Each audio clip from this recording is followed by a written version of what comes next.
ನಮ್ ಬದುಕಲ್ಲೂ ದೀಪಾವಳಿ ಬಂದೇ ಬರುತ್ತೆ. ಪಟಾಕಿ ಯಾವಂದಾರ ಆಗಿರ್ಲಿ ಅನ್ಸರ್ ಮಾತ್ರ ದೊಡ್ಡ ಮನೆ ಆಗಿರೋ ಹುಡುಗರಾಗಿರ್ಬೇಕು. ನೋವಿದೆ ಆದ್ರೂ ನೋಡಬೇಕು ಅನ್ನಿಸ್ತು, ಮಾತಾಡಬೇಕು ಅನ್ನಿಸ್ತು, ಮಾತಾಡ್ತಾ ಇದ್ದೀನಿ. ನಾವು ಇಲ್ಲಿ ನೆಲಗದ್ರನಹಳ್ಳಿಯಿಂದ ಬಂದಿದ್ದೀವಿ. ಕಮಲಮ್ಮ ಅಂತ. ತುಂಬ ಇಷ್ಟ, ಏನೋ ಒಂದು ಒಳ್ಳೆಯದು ಮಾಡಿದ್ದಾರೆ ಎಲ್ಲರಿಗೂ, ಜನಕ್ಕೆ ನೋಡಬೇಕು ಅನ್ನೋದು ಆಸೆ ಆಯಿತು. ಬಂದೆ, ಹುಷಾರಿಲ್ಲ, ಕಾಲು ನೋವು ಆದ್ರೂ ಬಂದಿದ್ದೀನಿ, ಆಟೋದಲ್ಲಿ ಬಂದಿದ್ದೀವಿ. ಎಲ್ಲ ನೋಡ್ತೀವಿ, ಮನೆಯಲ್ಲೂ ಬೆಳಗ್ಗೆಯಿಂದ ಎಲ್ಲ ನೋಡಿದ್ದೀವಿ. ಮತ್ತು ಇವಾಗ ಬಿರಿಯಾನಿ ಎಲ್ಲ ಚೆನ್ನಾಗಿತ್ತು, ತಿಂದೆ. ಒಂದು ಸ್ವಲ್ಪ ಸಮಾಧಾನ ಆಯಿತು ಮನಸ್ಸಿಗೆ. ಅವ್ರ ಆಶೀರ್ವಾದ ನಮ್ಮ ಮೇಲಿದೆ. ಎಲ್ಲ ಸಿನಿಮಾನೂ ಇಷ್ಟ, ಅವ್ರ ಹಾಡು ಎಲ್ಲ ಇಷ್ಟ. ಎಲ್ಲ ಇಷ್ಟ, ಎಲ್ಲ ಗುಣನೂ ಇಷ್ಟ.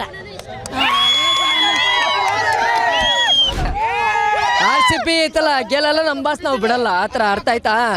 ಅಷ್ಟೇ.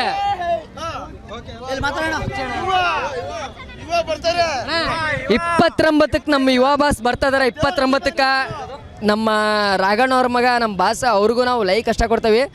ಬಟ್ ಅವ್ರು ಬಂದ್ರೇನೈತಲ್ಲ, ಪವರ್ ಸ್ಟೇಜ್ ಮಾತ್ರ ತುಂಬಕ್ಕಾಗಲ್ಲ. ಪವರೇ ಏನೋ ಅವ್ರ ಮಗ ಬರ್ತದೆ, ನಾವು ಹೆಲ್ಪ್ ಮಾಡ್ತೀವಿ. ಅದು ನಮ್ಮ ಪವರ್ ಬಂದ್ರೆ ಕೆಲವೊಬ್ರಿಗೆ ಉರಿತಾ ಐತಿ, ಆದ್ರೆ ಐತಲ್ಲ ಅದು ಬಂದಾಗ 29 ನಾವು ತೋರಿಸ್ತೀವಿ.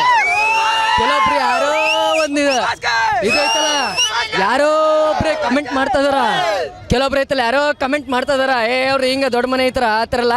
ಇಲ್ಲಿ ಬಂದರೆ ಆದರೂ 100-200ಕ್ಕೆ ಯಾರು ಬಂದಿಲ್ಲ, ಮನಸ್ಸಿಂದ ಬಂದಿರೋದು. ಆದರೆ 29ಕ್ಕೆ ಬರಲಿ ಆಯ್ತಾ. ನಾವು ಇನ್ನೊಬ್ರು ಐತಲ್ಲ ಡೈಲಾಗ್ ಹೊಡೆದ್ರೆ ಅದು ಅವರು ಡೈಲಾಗ್ ಅಂತ, ಇವ್ರು ಫೇಕ್ ಅಂತ ಆ ಥರ ತಿಳ್ಕೊಂತಾರ. ಆದ್ರೆ ಐತಲ್ಲ ಇವಣ್ಣ ಬರ್ತಾರೆ 29ಕ್ಕೆ, ನಾವು ಏನು ದೊಡ್ಡ ಮನೆ ಬರ್ತಾರೆ ನಾವು ತೋರಿಸ್ತೀವಣ್ಣ. ಸ್ವಾದಿಷ್ಟತೆಯ ಸ್ವಾದ, ತಾಜಾತನದ ಆಹ್ಲಾದ, ಉತ್ತಮ ಆರೋಗ್ಯ ಮತ್ತು ಹೆಚ್ಚಿನ ರೋಗ ನಿರೋಧಕ ಶಕ್ತಿಯ ವೃದ್ಧಿಗೆ ಈಗ ನಿಮಗೆ ಸಿಗುತ್ತಿದೆ ಉತ್ತಮ ಗುಣಮಟ್ಟದ ಪೌಷ್ಟಿಕಾಂಶ. Shri Vaidik millet health mix, ಇದು ಸಿರಿಧಾನ್ಯಗಳ ಸಂಪತ್ತು.